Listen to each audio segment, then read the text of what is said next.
അല്ല അവിടെ കുട്ടികളെ സെൽഫിഷായിട്ടല്ല അവിടെ വളർത്തുന്നത്.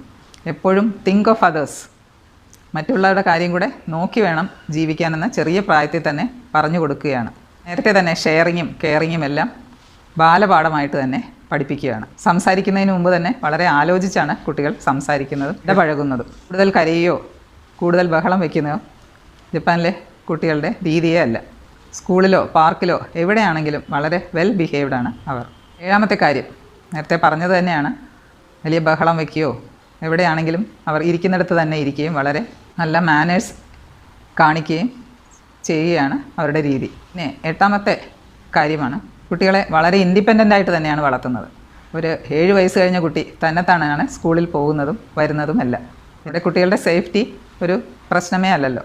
അപ്പോൾ 7 വയസ്സ് കഴിയുമ്പോൾ തന്നെ അവർ റെസ്പോൺസിബിലിറ്റി എടുക്കുകയും അവരവരുടെ കാര്യങ്ങൾ തന്നെത്താൻ ചെയ്യുകയും